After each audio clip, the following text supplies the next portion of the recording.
Clase de niños le daríamos el chocolate por esa respuesta, pero somos pobres nosotros los hombres, así que sí, tenemos la muerte de Saúl. Quiero leerla nada más. Estamos estudiando una serie que hemos llamado Ordenando nuestra vida privada. Este punto que vamos a dar hoy, siento, especialmente entre nosotros, entre hombres, quizás específicamente entre hombres hispanos, puede ser una cosa que para algunos de nosotros nos prenda el foco, ¿okay? Y puede ser algo que, y no es nada malo, nada más siempre hemos batallado con ese deseo de trabajar. Y mientras yo estaba leyendo, preparándome para esto en las últimas semanas, llegué a un capítulo que trató con esta situación de una historia realmente de un señor que trabajaba mucho. Pero el problema no era que trabajaba mucho, el problema era el por qué. Y el hecho de que estaba adicto al trabajo realmente venía como resultado de una intranquilidad interior que él había tenido desde su niñez. Y cuando yo lo leí, yo dije, puede ser, yo no conozco la vida de muchos hermanos aquí, pero puede ser que también haya uno o dos o algunos aquí que quizás pueden relacionar un poquito con eso. Entonces vamos a entrar primero en una introducción y darle por otro lado, y ya cuando llegamos al rato van a saber a dónde estamos llegando. Pero quiero leer aquí de la muerte del rey Saúl porque vamos a usarlo como ejemplo aquí esta mañana.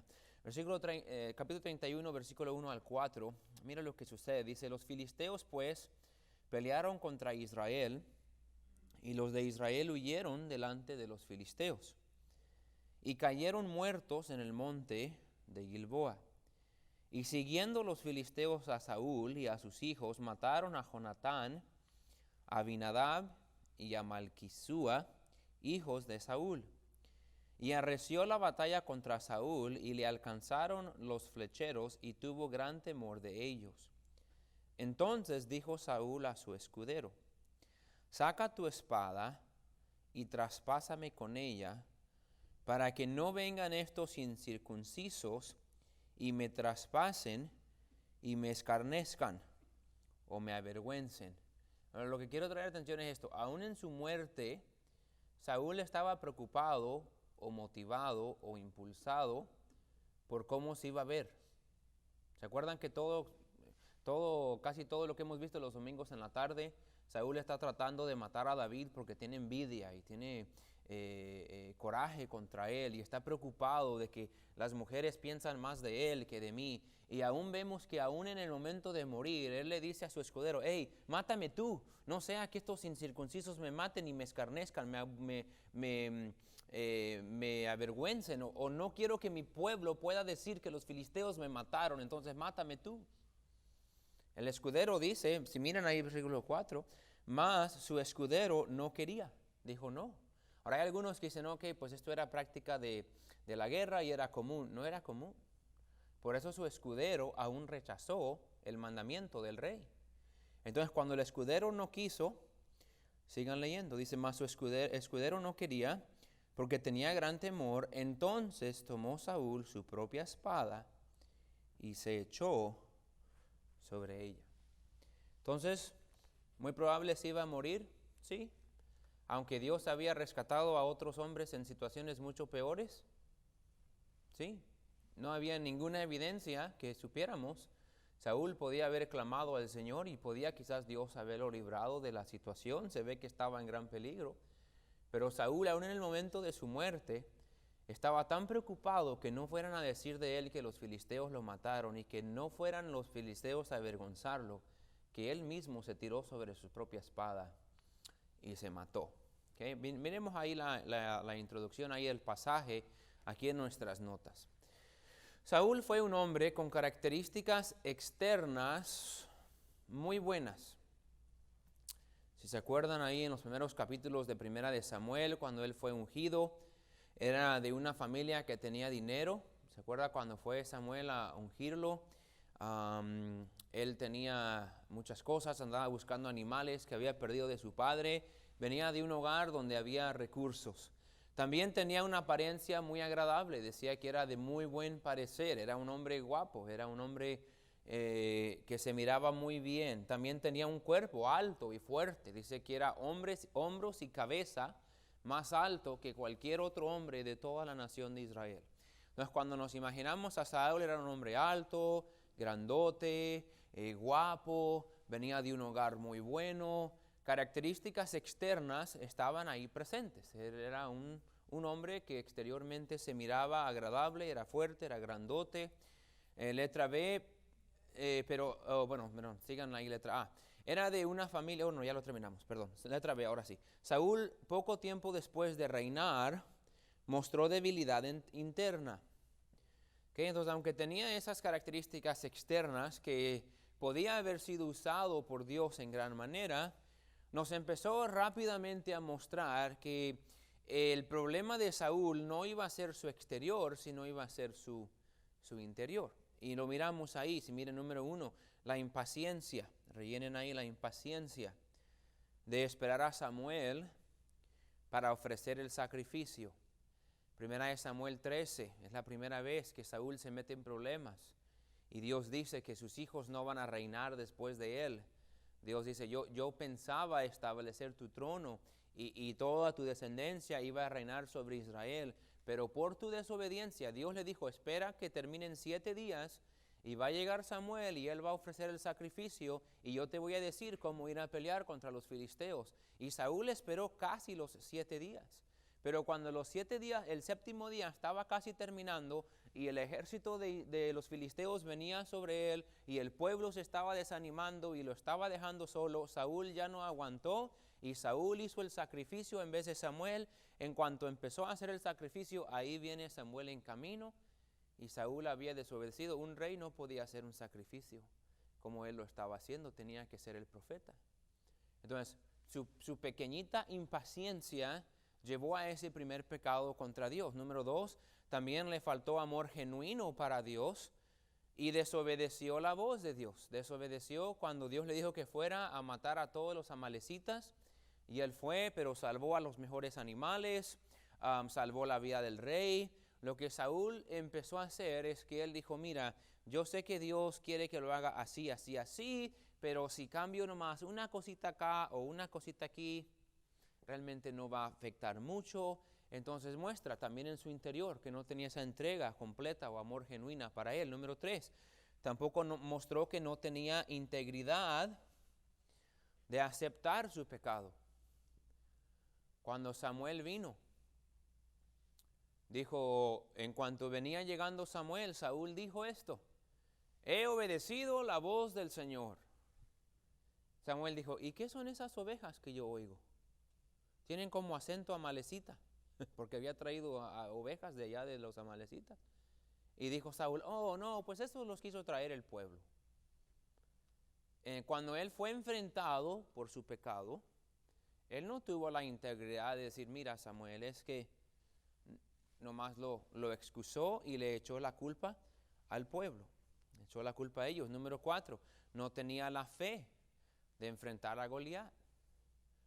¿Se acuerda que por 40 días descendía Goliat todos los días, el grandote gigante, al valle y desafiaba a la nación de Israel? Por 40 días Saúl era hombros y cabeza más alto que todo Israel, era el rey, él debía de haber tenido la valentía de ir a pelear, pero ¿qué hace? Él ofrece a su hija para que alguien más vaya a hacer lo que él no se animaba a hacer. Entonces ya estábamos viendo, aún antes de que él hiciera grandes pecados o se fuera y tratara de matar a David o matara a los 85 sacerdotes que mató, ya se estaba viendo que Saúl tenía unas debilidades interiores que estaban afectando su reinado. Entonces, letra C, pronto empezó a verse en áreas más obvias. Sabemos el canto que lo llevó a tener celos y envidia. Después de eso, número 2, en varios momentos vimos su coraje incontrolable. Su coraje, número 2, coraje incontrolable.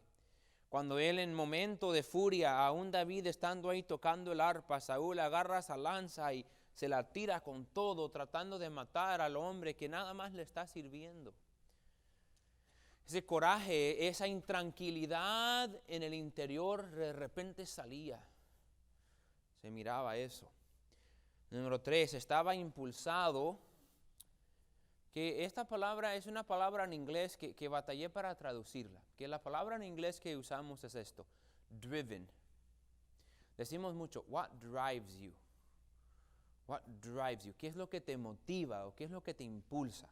Entonces vamos a usar muy seguido hoy la palabra impulsado, pero significa esa fuente de motivación, esa cosa que te está empujando a hacer lo que tú haces. ¿Qué es lo que realmente empujaba a Saúl? ¿Por qué es que Saúl realmente quería matar a David? ¿Era porque David era malo? ¿Era porque David era una amenaza para su trono? David no andaba buscando tomar su amenaza. Lo único que era David es que Saúl quería sentir aprecio, quería sentir valorado por el pueblo, quería sentir estimado, respetado, honrado. Y como él sintió que el pueblo valoraba y honraba a David más que a él, ese fue el impulso, ese fue lo que lo motivó a hacer todo lo posible para matar a David, aún en un caso tratando de matar a su propio hijo. Entonces Saúl permitió que algo permaneciera adentro de él, que lo impulsó y lo llevó a mucha maldad. Número 4, fue impulsado, ¿reyeron ahí? Fue impulsado o motivado, si gusta usar esa palabra, o empujado por un deseo de verse bien en lo exterior. Estaba preocupado de lo que los otros pensaban de él. Eso fue su caída realmente. Número 5, no podemos estar seguros qué fue lo que llevó a este nivel de impulso y motivación contra David y otros, pero sin duda muestra que su vida privada estaba muy fuera de orden. Muy fuera de orden. Vamos a volver a eso en un momento, pero quiero compartir esta historia de la que leí en este libro hace unas semanas. Entonces vamos rellenando ahí número 1. Un pastor cuenta la historia de un hombre que llegó a hablar con él. Su vida se estaba quebrando en pedazos. Este pastor, escritor, contó cómo un hombre llegó a decirle que necesitaba ayuda porque sentía que su vida ya se estaba poco a poquito quedando en pedazos, y el pastor empezó a hablar un poquito con él y ver cuál era realmente el problema, que muchas veces nuestras quejas son las síntomas, pero hay un problema que realmente lo está causando. Entonces el pastor, hablando con él rápidamente, letra B, después de dar un ratito con él, se dio cuenta que su problema era que él estaba adicto al trabajo. Ahora, muchas veces cuando hablamos de vicios, ¿okay? Hablamos de alcohol, drogas, pornografía, apostar, hay muchos tipos de vicios. Pero sí quiero presentarle esta mañana que el trabajo puede ser un vicio. Puede ser un vicio. El trabajo en sí es algo bueno. ¿Se acuerdan el versículo que predicamos hace unos años en Proverbios? ¿Hallaste miel? Hace la pregunta. Come lo que te basta. Come nomás, aunque miel era muy bueno y daba energía, si comía demasiado miel te hacía daño. Entonces Salomón en Proverbios escribe, aún algo bueno, demasiadas cosas, demasiado de algo bueno puede tener un efecto muy malo. Okay, entonces este hombre estaba adicto al trabajo. Sigan en letra B, trabajaba de 10 a 12 horas por día, muchas veces 6 días por semana. Aún llegando a la casa, muchas veces tenía que seguir tratando cosas del trabajo. Llamadas de clientes, del patrón. Entonces él realmente tenía muy poca vida fuera del trabajo. Mire, número 1, no había vacaciones con la familia. Si lo había, era apurado, aún de vacaciones, estaba tratando cosas todavía del trabajo. No tenía salidas con amigos. Este señor le contó al pastor cómo cuando era joven tenía sus amigos que iban a pescar y le gustaba jugar golf. Y de repente nomás salían un sábado en la tarde a ir a comer y pasar bien el tiempo, probar algo nuevo. Pero ya estaba tan ocupado que no se acordaba la última vez que se juntó con un grupo de hombres y salió nomás a pasarla bien. Nomás a salir con unos hombres a pasar buen el tiempo. No se acordaba, siempre estaba trabajando. Siempre estaba trabajando. No tenía tiempo para participar en eventos de la iglesia, número 1. Contaba cómo ya iba los domingos en la mañana nada más. Y aun cuando iba en camino al trabajo, a la iglesia, a veces pensando en cosas del trabajo, saliendo de la iglesia, en camino a comer con la familia, a tratar cosas del trabajo. Realmente estaba adicto. Sigan al otro lado de la página. Quisiera tomar más tiempo para contarle detalles, pero agarramos la idea. Entonces el pastor lo miró y le dijo esto, número 2. El pastor lo miró y le dijo que el trabajo se había convertido en su ídolo. Él había llegado a idolatrizar el trabajo.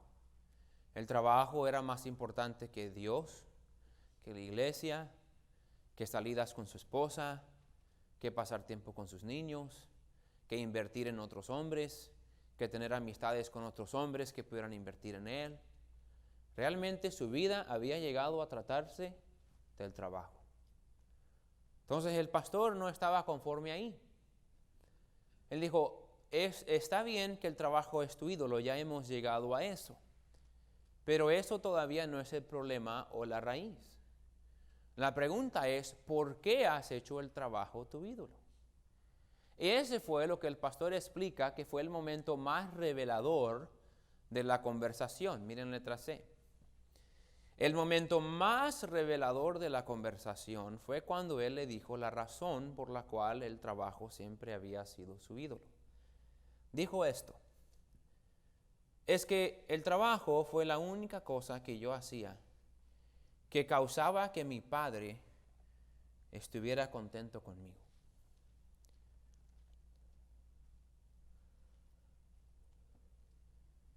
El pastor cuenta que el Señor con lágrimas en sus ojos dijo esto: yo nunca fui suficiente para mi papá.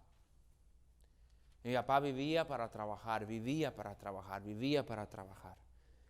Y aun cuando él me mandaba a limpiar el garage, él venía y decía, bueno, mira, es que ¿por qué no hiciste eso bien? Me ponía a lavar el carro y mira que aquí hay más tierra, no hiciste esto bien. Cuando yo te iba a jugar, decía, este chamaco nomás malgastando tiempo ahí jugando, eso no te va a ayudar, aprende a trabajar, aprende a trabajar. Y desde niño mi vida era trabajar, trabajar, trabajar, trabajar. Mi papá se murió y yo sintiendo que yo no fui suficiente para él. Entonces cada día yo tengo esa motivación de trabajar porque es lo único que sé. Pero no solamente eso, pero es lo que yo siento que tengo que hacer para algún día ganar la aprobación de mi papá. Y aún su padre ya estando muerto, el Señor en esa oficina con el pastor se dio cuenta. Yo estoy afanándome para trabajar, todavía buscando la aprobación de alguien que ya murió, mientras estoy criando en mis hijos lo mismo que mi papá crió en mí. Estaba afanado al trabajo por su inseguridad de querer ser suficiente para su papá. Rellene número 1, su papá vivía por el trabajo. El Señor cuenta que su papá no tenía amigos, su papá no tenía pasatiempo, su papá nunca lo llevó a pescar, nunca lo llevó a la cacería, nunca salió a jugar deportes con él. Solo era trabajo. Su motivación de su papá era trabajo. Cada cosa que el hijo hacía, el padre buscaba la manera de mostrarle lo que había hecho mal. Número 2, entonces, aunque su padre había estado muerto ya por años, su motivación cada día era llegar a ser aceptado por su papá. Quiero parar un momentito aquí, hermanos, y yo sé que yo no conozco sus historias, y puede ser que no es necesariamente que ver exactamente con esto. Pero yo creo que seríamos necios que no reconocer que la mayoría del hombre hispano, ¿ok? ¿Y por qué dice hispano, pastor? Bueno, una, porque somos hispanos. Y dos, porque la cultura americana, hispana y afroamericana es diferente, ¿ok? Es diferente, la cultura es diferente. Y nosotros no estamos hablando a afroamericanos o a americanos. Muchos americanos tienen trabajos de oficina donde trabajan de 8 a 4 y les pagan 4 semanas de vacaciones por año y ahí en su oficina todo el día y a veces no hacen nada y están en salarios, si trabajan o no trabajan les pagan lo mismo. Y es otro ambiente. La mayoría de nosotros trabajamos por hora o por día. Si trabajamos ganamos dinero y si no trabajamos no ganamos dinero. Y es nuestra cultura aquí en Estados Unidos. El hombre hispano viene ¿a qué? A trabajar. Y lo dije la semana pasada en el mensaje hacia los padres. Están diciendo y se está viendo que en muchas maneras la cultura, los que vinieron de México, la edad nuestra, la generación mayor, viene y trabaja, y trabaja, y trabaja, pero la generación que está criándose aquí, muchos de ellos son lo opuesto. Son flojos, no aguantan ni siquiera en el calor, son muy tiernitos, no están iguales. Pero muchos de ustedes, siendo criados allá en México, o en su país, en el rancho, con la dura vida, con un padre siempre trabajando, quizás pueden identificar un poquito más con el Señor de la historia que alguien como yo. Quizás ustedes crecieron bajo un padre. Cuando yo estaba pensando en los hermanos de Duncan. Y allá el hermano Nacho, el hermano Jaime, el hermano Jesús, el hermano Pedro, los 4, su papá era de rancho, su papá tenía caballos, su papá tenía vacas. No les gusta salir de la casa, quieren estar siempre ahí, trabajan en el día en su trabajo, llegan en la tarde, cuidan el rancho, cuidan las vacas. Y lo que hacía su papá, los 4 hijos también hacían. Tienen ganado, tienen su rancho, están ocupados ahí, no lo digo de mala manera, pero se ve que lo que es el papá a veces se refleja en los hijos. Y ahora, especialmente gente que no es cristiana, estamos seguros, quizás algunos de ustedes tienen compañeros que hoy mismo están trabajando. ¿Trabajaron lunes a sábado ya? Sí, pero hoy también había trabajo. Y si hay trabajo, vamos a trabajar, porque hay trabajo. Pues es bueno trabajar, no es malo trabajar. Hasta la Biblia dice, el hombre, si el que no trabaja no debe de comer. Pues yo trabajo, pastor. Puede ser que su afán por el trabajo viene de algún tipo de intranquilidad interior. Puede ser que aún el hecho de que si usted se sienta en el sofá por 10 minutos a ver un ratito de tele, se siente flojo. Usted nunca puede decir al patrón, ¿sabe qué, patrón? ¿Me podría dar en 2 semanas un viernes que quiero tomarme un día para estar en la casa? Y si está en la casa, tiene que estar allá afuera trabajando. ¿Ha pensado a veces tomarse un día y no hacer nada? O llevar a su hijo a pescar. O llevarlo allá al Arbuckle Mountains, ahí donde tienen los animales. O irse un día de hiking. ¿Será que quizás también usted tiene ese afán de que trabajo? Quizás hay alguien que identifica exactamente con este Señor. Quizás tu papá te inculcó también así. Lo único que era agradable ante los ojos de tu papá era trabajar. Trabajar. Y quizás todavía adentro de tu corazón sientes que tu papá todavía te está viendo. Y tu papá todavía está ahí mirando y todavía sientes esa necesidad de agradar a un hombre que nunca pudiste agradar.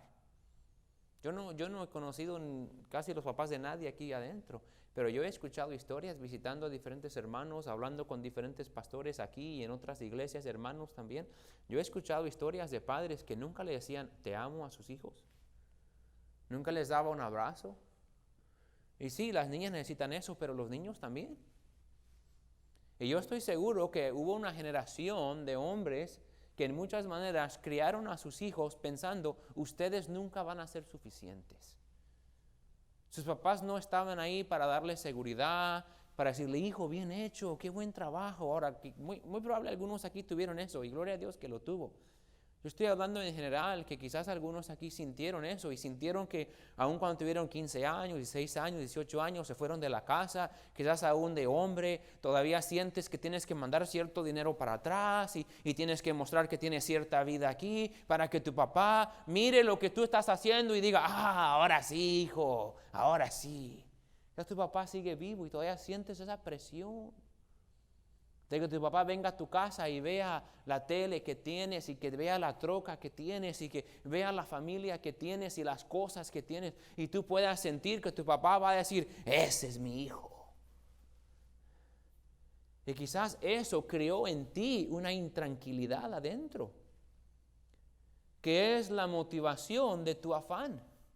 Es lo que te impulsa, es lo que te causa que te levantes a las 4 o 5 de la mañana y trabajes hasta las 5 de la tarde y llegues a la casa y sientas que tienes que seguir haciendo más todavía porque tienes ese impulso. Recuerde, la idea de la lección es ordenando nuestra vida privada. Lo que pasa es esto, quizás estás demasiado afanado por el trabajo, por las posesiones, por tener cosas, pero realmente es porque hay una intranquilidad adentro de querer impresionar o agradar a alguien que tú sientes que nunca pudiste agradar. Y tienes que poder apagar eso. Tienes que poder apagar eso. Miren ahí el último punto antes de llegar a la aplicación. Con este señor fue su inseguridad, número 3. Su inseguridad lo impulsó. Lo motivó a ser un adicto al trabajo y a convertir el trabajo en su ídolo. Vamos a tratarlo un poquito más esta tarde en el mensaje, pero cómo me encantó pasar tiempo esta semana con los niños de nuestra iglesia. Yo y Eduardo Garduza fuimos teníamos 21 niños varones de 8 a 12 años con nosotros.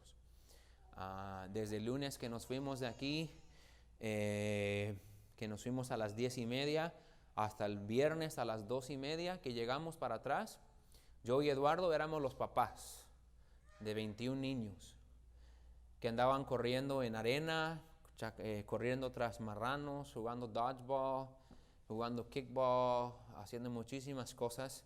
Algunos niños que no les gustaba bañarse.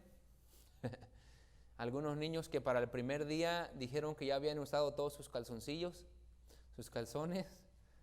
Otros niños que nunca encontraban nada. Otros niños que no se cepillaron los dientes en toda la semana.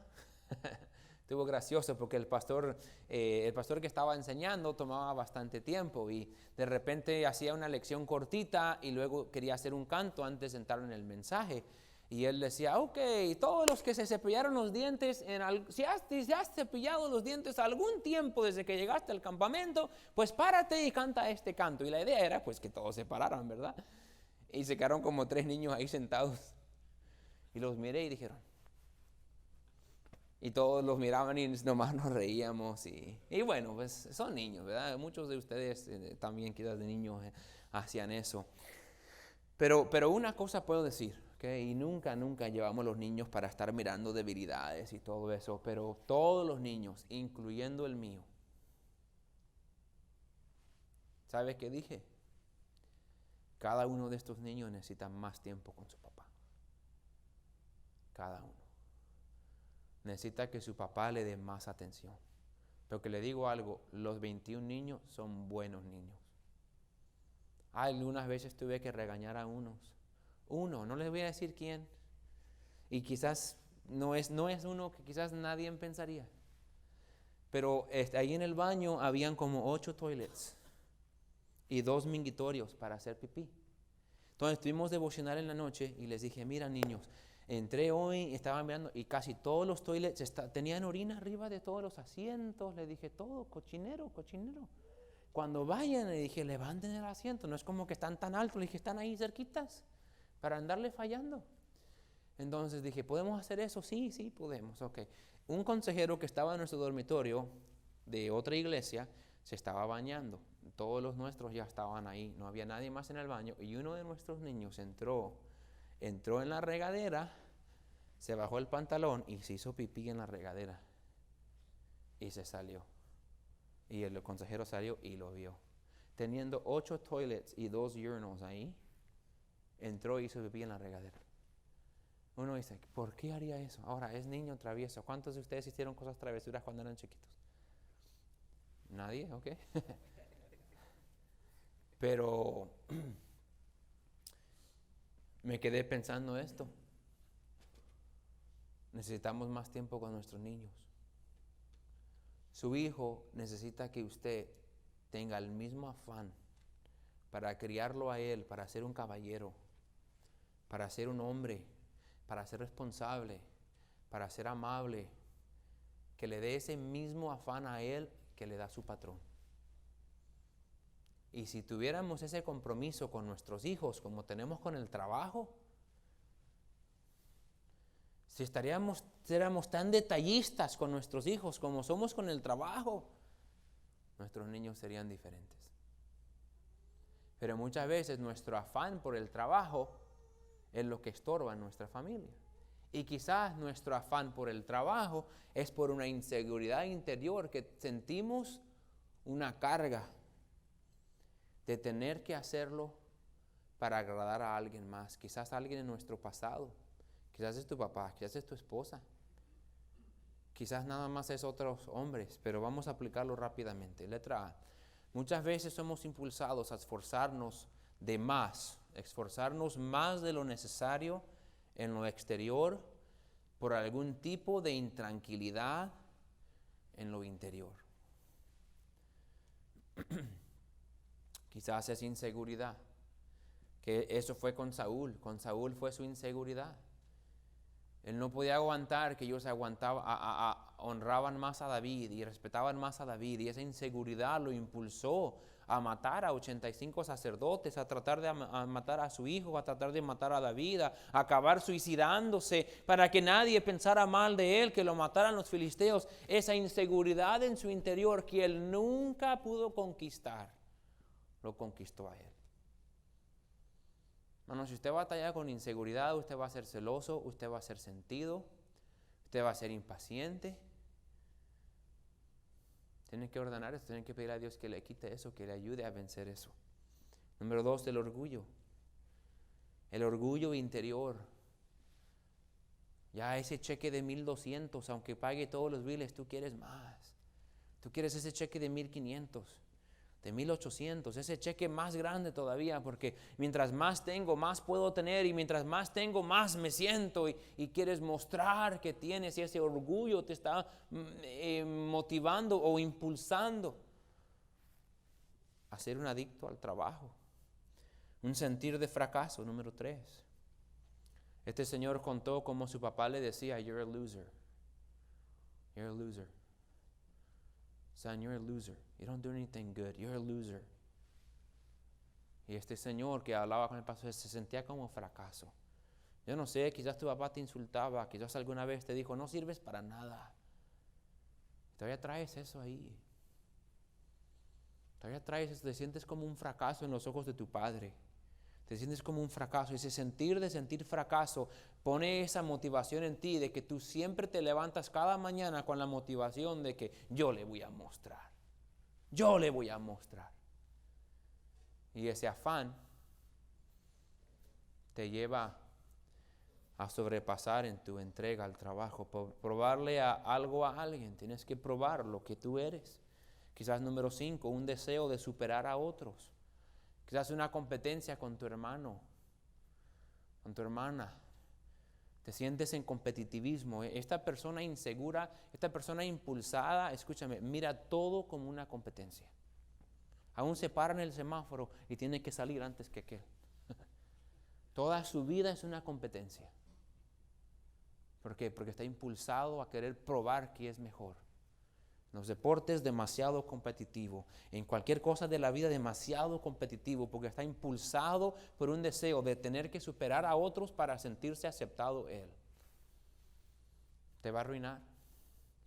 Va a arruinar tu testimonio, va a arruinar tus hijos, va a afectar tu matrimonio, va a afectar todo. Letra B, uno puede ser impulsado a trabajar, quizás a tener posesiones, a arreglar su casa, solo por alguna intranquilidad interna. Me acuerdo hace años, un hermano iba a tener una quinceañera, iba a venir mucha familia de México. Ese mes antes que empezara la quinceañera, tenía un carro nuevo del año. Fui a verlo en su casa para hablar unas cosas de la quinceañera. Tenía una televisión más grande que su pared. Tenía todo nuevo, todo bonito. Llegó la quinceañera, llegó su familia, estuvo una semana, se fue su familia.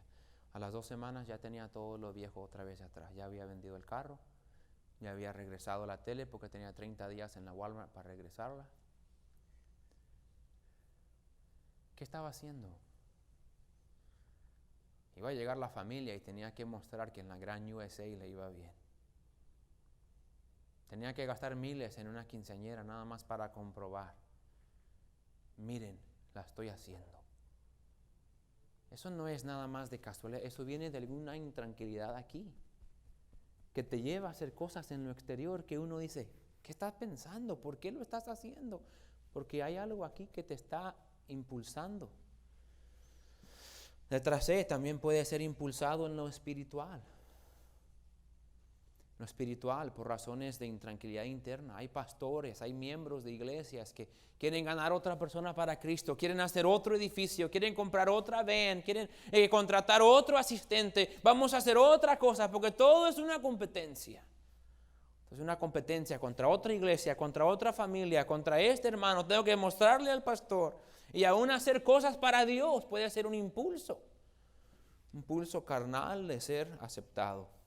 La esperanza para el impulsado. Terminamos aquí, letra D. Esperanza para el impulsado. Tenemos otro hombre en el Nuevo Testamento que también era impulsado. Saulo de Tarso. Era un hombre impulsado y motivado por su religión. Su deseo era ser aceptado por su Dios, por sus obras.